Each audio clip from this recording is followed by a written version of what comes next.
मध्य प्रदेश से जुड़ी एक और इंपॉर्टेंट खबर आपके सामने रख रही हूं। रायसन का रेप कांड, रायसन रेप कांड को लेकर जो आरोपी को पुलिस ने गिरफ्तार कर लिया है। आपको ये भी बता दें, 21 नवंबर को आरोपी सलमान ने चॉकलेट के बहाने 6 वर्षीय मासूम को ले जाकर रेप की वारदात को अंजाम दिया था। करीब 6 दिन तक जंगल के रास्ते से वो भागते हुए भोपाल पहुंचा और गांधीनगर के वार्ड नंबर 11 की चाय दुकान पर पुलिस ने उसे दबोच लिया। गिरफ्तारी के बाद पुलिस उसे रायसन ले जा रही थी, तभी रास्ते में गाड़ी का टायर पंक्चर हो गया। इस दौरान सलमान ने पुलिस की पिस्टल छीनकर उस पर फायरिंग करने की कोशिश की। पुलिस ने आत्मरक्षा में जवाबी कार्रवाई करते हुए सलमान के पैर में गोली मार दी। घायल सलमान को अमीदिया अस्पताल में भर्ती कराया गया है, जहां उसका इलाज भी चल रहा है। इस एनकाउंटर के बाद सीएम मोहन यादव ने कहा कि मध्य प्रदेश सरकार सुशासन और सख्त कानून व्यवस्था के लिए जानी जाती है। रायसन में बच्ची से दुष्कर्म करने वाले आरोपी को पुलिस ने प्रभावी कार्रवाई करते हुए शॉर्ट एनकाउंटर में गिरफ्तार किया। प्रदेश में अपराधियों के लिए कोई स्थान नहीं है, कानून सर्वोपरि है और कठोरता से अपना कार्य करेगा। उन्होंने कहा, हम ज्यादा ढिलाई बर्दाश्त नहीं करते हैं।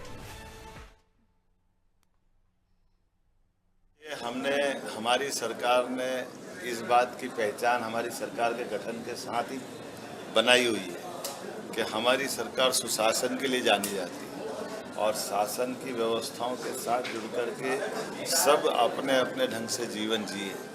लेकिन जो इन व्यवस्थाओं को नहीं मानता है, सरकार उनसे निपटना भी जानती है और उनको उनके तरीके से जो कानूनी प्रावधान है उसके आधार पर उनको प्रतिबंधित भी करती है।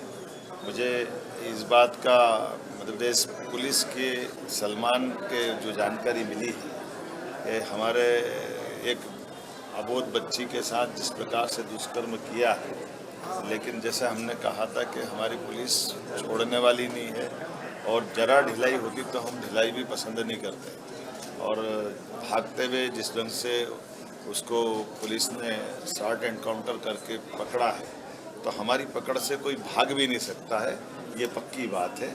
लेकिन फिर भी मैं उम्मीद करता हूँ कि हमारे इस प्रबंधन में मध्य प्रदेश के अंदर विकास की पूरी संभावना है, सबको लेके चलने की भावना भी है, लेकिन कोई भी कानून हाथ में लेगा तो हम उसको छोड़ने वाले नहीं।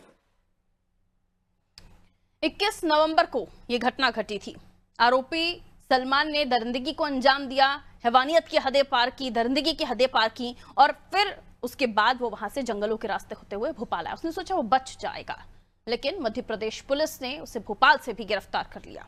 अब गिरफ्तारी उसकी हो चुकी है, लेकिन उसने भागने की भी कोशिश की। उसकी जुर्रत देखिए। उसके बाद पुलिस ने भी शॉर्ट एनकाउंटर किया, उसके पैर में गोली लगी है। अब हमीदिया अस्पताल में इलाज हो रहा है। सवाल यह है कि ऐसी घटनाएं हो क्यों रही हैं। आइए इसी पर हम जानकारी लेने की कोशिश करते हैं। मेरा सहयोगी हमारे साथ जुड़ेंगे, उनसे हम चर्चा करते हैं। अमित, ये पूरा मामला हम शुरुआती दौर से ही कवर कर रहे हैं। 21 तारीख को ये घटना हुई थी, लगातार उसको ढूंढा जा रहा था। कई सारे करीब 30-40 लोगों की जो पुलिसों की टीम है, शायद उससे भी ज्यादा, अगर मैं गलत कह रही हूँ तो उससे भी ज्यादा जो टीमें बनाई गई थी, वो पूरे शहर में छानबीन कर रही थी। लेकिन ये मिला भोपाल में, वहां प्रदर्शन भी हुए, लोगों का गुस्सा भी देखा गया। और उसके बाद सवाल यही उठता है कि ऐसे मंसूबों को नाकामयाब कैसे किया जाए, ऐसे हैवानों को वक्त से पहले कैसे पहचाना जाए। इस घटना के बाद अब वहां माहौल क्या है? बिल्कुल पारुल, मैं आपको बता दूं कि 21 नवंबर के दिन जो ये घटना घटित हुई है, उसके बाद से हिंदू संगठनों में रोष व्याप्त हो गया था और हिंदू संगठनों ने जो है बहुत तरीके से आंदोलन खड़ा किया और प्रशासन को चेताया, बार बार चेताया कि जल्द से जल्द गिरफ्तारी हो इस अपराधी की और इसको पकड़कर कड़ी से कड़ी सजा दी जाए। जब 2 दिन बीतने के बाद हिंदू संगठन में और ज्यादा आक्रोश व्याप्त हुआ, वो इनकाउंटर की मांग करने लगे। साथ साथ महिलाएं भी सड़कों पर उतर कर आई, जिन्होंने प्रशासन को बार बार चेताया कि जल्द से जल्द पकड़ा जाए। लेकिन कहीं ना कहीं एक बड़ा सवाल ये खड़ा होता है कि पुलिस का इंटेंट कहाँ फेल हो गया, पुलिस की जो मुखबिरी है वो कहाँ फेल हो गई। पिछले 8 दिनों से पुलिस लगातार उसे ढूंढ रही है। 300 से ज्यादा पुलिसकर्मी तैनात किए गए, 15 थानों के अधिकारी तैनात किए गए, DIG, AIG, additional SP, SP और सारे के सारे आला अधिकारी जो है गौरगंज में डेरा डाले हुए थे। लेकिन उसके बाद भी 8 दिनों बाद अपराधी जो है पकड़ा है। सूत्रों के हवाले से एक खबर और निकल के आ रही है बीच में कि 2 दिन पहले ही घटना के बाद उसने मोबाइल वहां से चोरी किया था गौरगंज से, और वो मोबाइल चोरी करने की एफआईआर दर्ज नहीं हुई थी। और वही मोबाइल की एफआईआर जब दोबारा से दर्ज हुई तो उस मोबाइल की लोकेशन के से उस अपराधी तक पहुंचा जा सका है। ये सूत्रों के माध्यम से खबर निकल के आ रही है। जहां तक बात करें हम पुलिस की मुखबिरी की, तो कहीं ना कहीं पुलिस के ऊपर ये बड़ा सवाल खड़ा होता है कि इतने दुर्दांत अपराधी को, जिसने एक मासूम के साथ इतनी दरिंदगी की, उसको 8 दिन पकड़ने में कैसे लग गए। कहीं ना कहीं डीआईजी ने इस संबंध में कहा है कि जिन लोगों की लापरवाही है उनके ऊपर सख्त कार्रवाई जरूर की जाएगी। पारुल, बिल्कुल, और होनी भी चाहिए ऐसे, क्योंकि देखिए प्रशासन के पास सारी चीजें होती हैं, लेकिन कई बारी उनके जो सोर्सेज हैं वो उतने एक्टिव नहीं होते हैं। इसलिए जरूरत है अपने सोर्सेज को भी प्रशासन एक्टिव करे, ताकि वक्त रहते उन्हें खबर मिल जाए, कम से कम 8 दिन ना लगे। बहुत शुक्रिया अमित जानकारी के लिए।